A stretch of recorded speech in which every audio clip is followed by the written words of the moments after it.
Buen día República Oriental del Uruguay, buen día, buenas tardes, buenas noches para todos aquellos que nos escuchan por internet, por supuesto, buen día para los que están sintonizados ahora, CX30 Radio Nacional, 11:30 AM por aire, para el mundo por radionacional.com.uy, comenzando esta semana. Estamos precisamente en esta radio que está en la capital del país. Soy Rubén Muyano. ¿En dónde estamos? Ese es el nombre de nuestro programa que produce, que es idea además original de Libertas, nuestra asociación civil sin fines de lucro.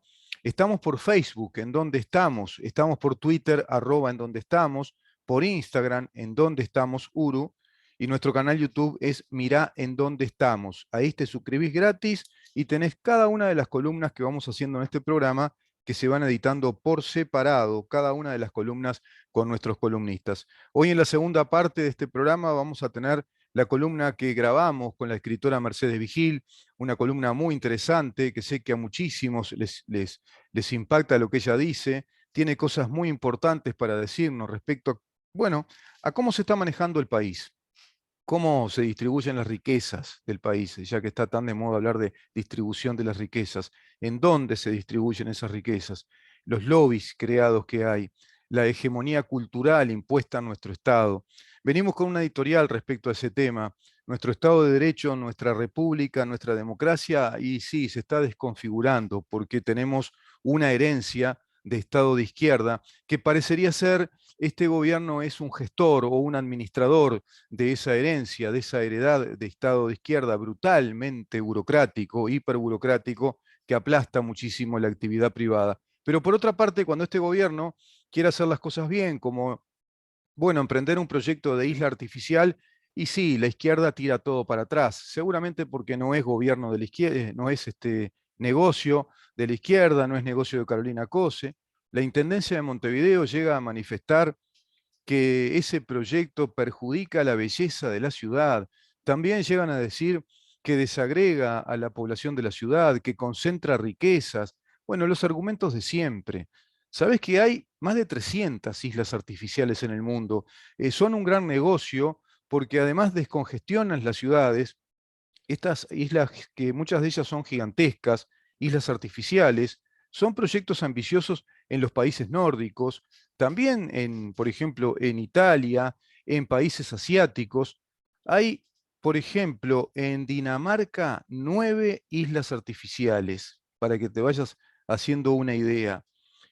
Bueno, y estos países crecen, ¿no? Hablas de Dinamarca, hablas de países escandinavos, y son países que se desarrollan. Países chicos como el nuestro, con poblaciones que están en el orden de los 4 o 5 millones de habitantes, y no, no pasa por el lado de que la población no crece, como se dice acá, que Montevideo tiene la misma población, que para qué hacer una isla artificial. Vamos a ir con este tema en profundidad en la semana. No era el motivo hoy de tratarlo, pero sí sé que es noticia, que está en el candelero público, que está en redes, si la isla sí, si la isla no. Yo te diría, mirá, ya por lo pronto, que una isla que va a insumir una inversión de unos 2.400 millones de dólares, que va a provocar trabajo directo para 4.300 personas, trabajo directo. Imagínate todas las actividades que se desarrollan para construir algo de esa magnitud, que puede perfectamente transformarse en un puerto de aguas profundas, que puede ser un puerto también deportivo, que es un centro de atracción turística, no te quepa duda, que es un centro de inversión inmobiliaria, no te quepa duda. ¿Y cuántas ventajas? Bueno, un montón. Nuestro país tenemos que entender que va a ser siempre un país para inversores en construcción. Es uno de los rubros económicos que tiene que explotar este país. Uruguay tiene que apostar a la construcción, a mejorar en infraestructura, obra pública y construcción, inversión en construcción. ¿Por qué? Y porque en la región, en el continente, te diría, es el país con más estabilidad institucional, es un país donde acá la sociedad no es incendiaria, no hay grandes disturbios, eso genera tranquilidad en los inversores. Es un país con riquezas naturales, con importantes riquezas naturales, especialmente costeras, con una costa muy extensa. Tenés la costa montevideana, toda la costa de Oro, el departamento de Canelones, costas preciosas, ¿no? Tenés la costa con balnearios preciosos en Canelones, también en Maldonado, ni que hablar, Punta del Este, por ejemplo. Bueno, ¿por qué incluso una isla? ¿Por qué no cuatro, cinco, seis? ¿Por qué no multiplicar esa inversión en 10, 12 mil millones de dólares? ¿Por qué no abrir a proyectos por lo menos de 2 a 3 islas? Porque van a llevar 10 años de construcción, van a generar mucho trabajo y van a movilizar cadenas económicas. Es evidente que es beneficioso por donde lo mires. Es obvio que es así. Pero bueno, empiezan los argumentos en contra. Vamos a hablar en profundidad sobre ese tema. Pero hoy quería hablarles a ustedes respecto al Uruguay que estamos teniendo. La democracia nacional, que no debe caer por una ideología colectivista y global, y sin embargo va cayendo. Los fundamentalistas ambientales hablan del fin del mundo. El trabajador y el obrero uruguayo tiene que preocuparse del fin del mes, porque nunca llega a tanto su salario o sus ingresos económicos. Es impresionante cómo se nos llena de relatos, de discursos en pos, bueno, de un lobby globalista, internacional, hegemónico, que no nos permite vivir desarrollando más nuestras democracias y nuestras democracias nacionales, nuestras identidades nacionales, nuestra soberanía nacional. ¿Por qué? Porque la sociedad va legitimando conductas, formas de ver la vida en comunidad que se traducen en normas de comportamiento, en normas de derecho. Y todo ello va constituyendo lo que consideramos un orden jurídico en una unidad nacional,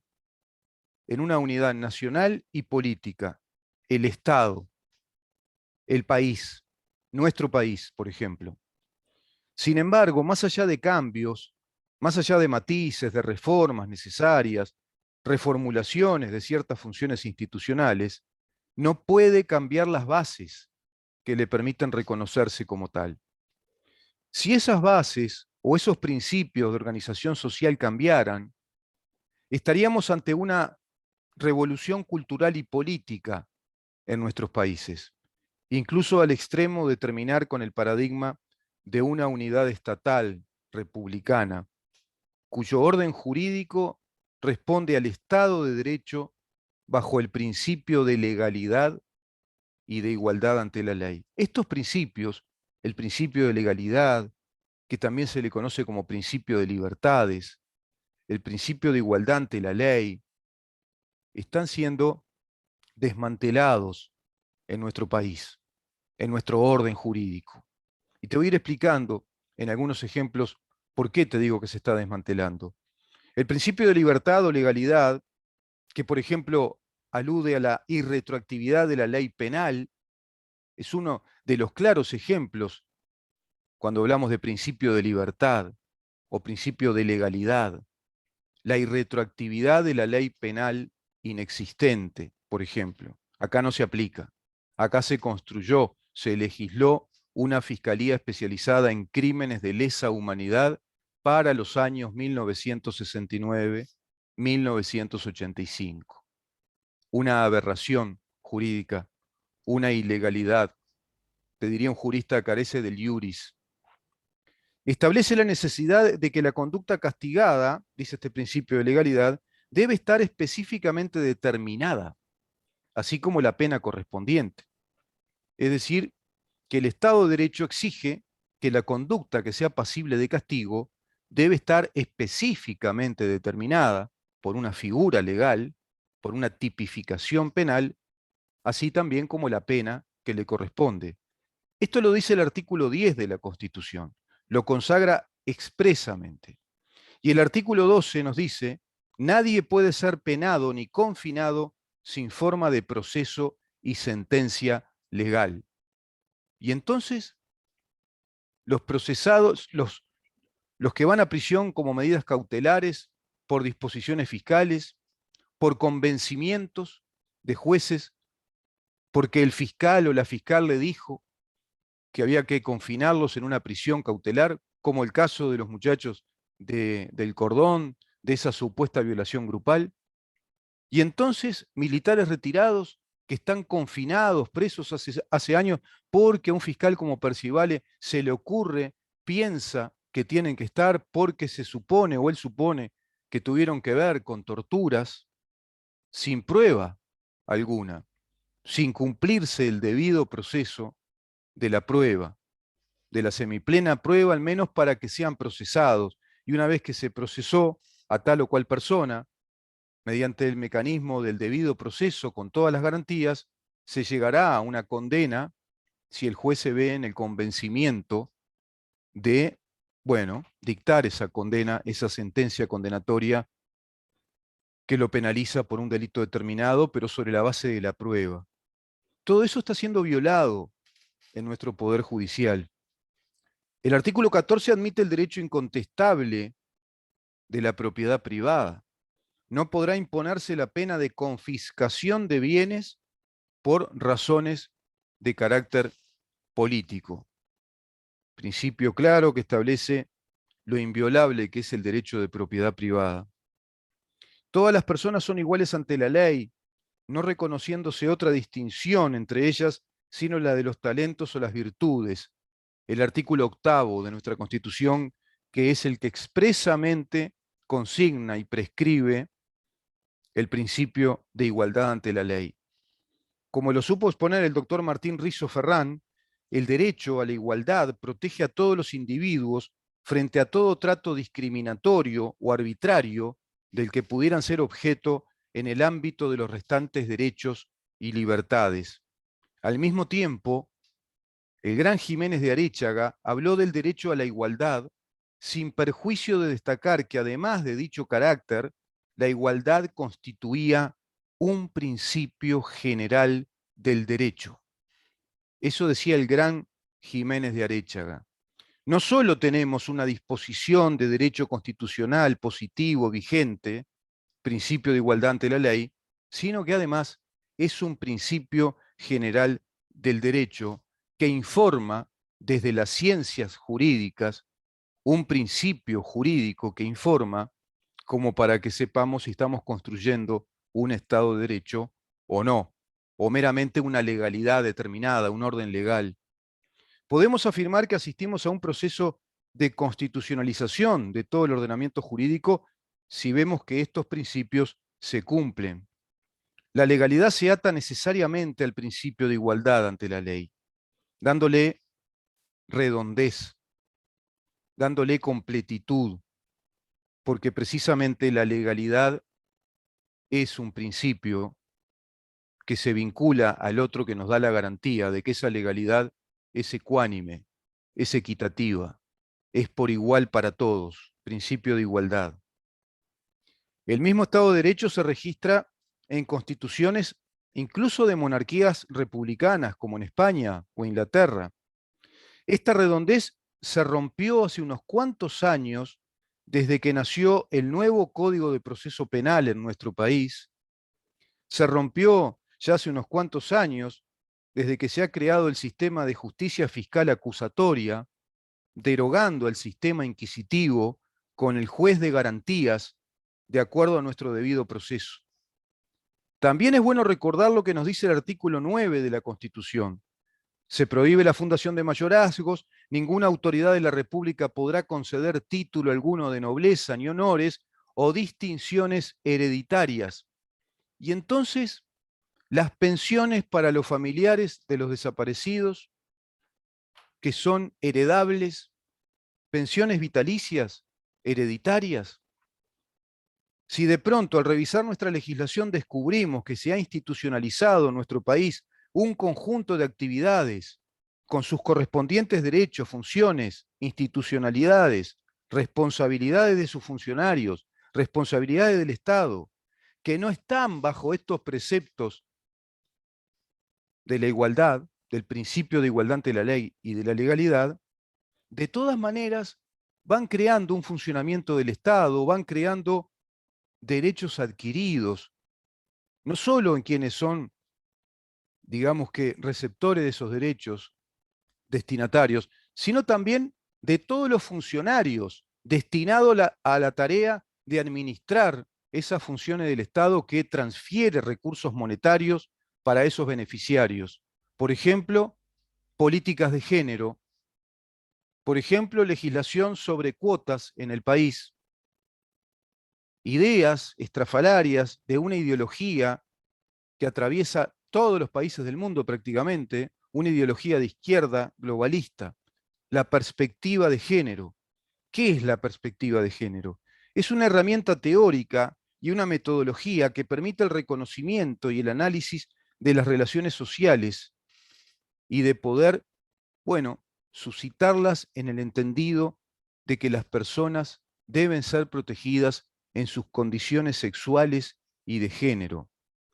No es necesario, para nada es necesario. Se hace innecesario que se plantee este tipo de protección legal cuando estamos todos cobijados en el Estado de Derecho por el principio de igualdad ante la ley. Por lo tanto, las únicas distinciones son la de los talentos y las virtudes. No importa si sos homosexual, lesbiana, o gay, o transexual, o heterosexual, si sos negro, blanco, amarillo, rojo, verde, o lo que fuere, lo que importa es que sos ciudadano del país y tenés los mismos derechos que el otro ciudadano, sin importar su condición étnica, socioeconómica, cultural, su formación ideológica, su pensamiento. Lo que importa es su derecho como ciudadano, de acuerdo a la función que va a cumplir en su trabajo público o en la actividad privada. Y todos tenemos los mismos derechos y las mismas obligaciones ante las mismas leyes. Ese es el principio de igualdad. Todos tenemos los mismos derechos y las mismas obligaciones ante las mismas leyes y todos tenemos que tener, lamentablemente ya no, las mismas garantías en un juicio, si acaso somos pasibles de ser sometidos a un juicio penal, por ejemplo. Todos tenemos que tener las mismas garantías del debido proceso. Los juzgados por comisión son inconstitucionales. ¿Qué quiere decir esto? Que no se pueden crear juzgados, en este caso fiscalías especializadas que ordenan a juzgados que instruyen en esas fiscalías especializadas sobre casos que tienen que ver con delitos nuevos que el Estado descubre o concibe. Eso no lo permite la Constitución de la República. Este es otro capítulo importante porque se contradice gravemente el principio de legalidad, que es la creación por ley de un juzgado especial para un crimen especial, no lo permite la Constitución. Y acá se hizo. Se creó por ley la Fiscalía Especializada en Crímenes de Lesa Humanidad entre los años 1969 a 1985. Fíjense, se creó una Fiscalía Especializada por ley para perseguir delitos de lesa humanidad hacia esos años, cuando Uruguay suscribe el delito de lesa humanidad con el Estatuto de Roma en el año 2006. Por lo tanto, la imprescriptibilidad de los delitos de lesa humanidad, porque son imprescriptibles a diferencia de los delitos comunes, corre a partir del año 2006 hacia el futuro, no hacia atrás, por principio de legalidad, por principio de certeza jurídica, por el principio de igualdad ante la ley. No se puede aplicar un delito de lesa humanidad en años en los cuales no existía el delito de lesa humanidad. Por lo tanto, crear una fiscalía especializada en delitos de humanidad para años como esos años es directamente una ilegalidad. No responde a lo que prescribe la Constitución de la República. No obedece al Estado de Derecho. Por lo tanto, no obedece a la concepción democrática, a la concepción de república que la Constitución nos dice que tenemos que ordenar, organizar. Es obvio que se ha violentado muchísimo al Estado de Derecho uruguayo, a la democracia uruguaya. Quiero ir un poquito acá a un tema que es más técnico, pero espero que lo puedan entender. Por otra parte, nuestro Estado hizo una renuncia a la legitimidad procesal penal para delitos cometidos por personas integradas a los gobiernos de facto entre los años 1973 a 1985. Y dicha renuncia procesal, también por principio de legalidad, es irrevocable. De ahí que la ley, que en el año 2011 deroga a la ley de caducidad, 2 veces plebiscitada, además, por si fuera poco, por el soberano, una por referéndum, otra por plebiscito, 2 veces aprobada por el cuerpo electoral, por otra parte, es decir, aprobó que el Estado uruguayo renunciara a esa pretensión procesal de someter a juicio a personas vinculadas a aquel régimen militar entre los años 1973 a 1985, fue derogada por una ley interpretativa, violándose entonces también el principio de legalidad. No tiene iuris, carece del ubi adens es ratio, te diría un jurista, carece de la razón jurídica, carece de principio de derecho, cuyo significado es que donde hay la misma razón debe ser la misma la ley a aplicar. Principio del derecho cuyo significado es que donde hay la misma razón debe ser la misma la disposición del derecho.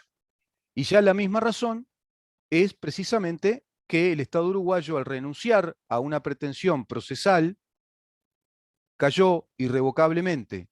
No puede haber una razón distinta para la misma razón, para el mismo hecho. Se rompió con este principio del ubi idem es ratio. Es más largo en latín, pero es la razón jurídica del principio de igualdad. Las leyes de cuotas violan este principio también universal del derecho.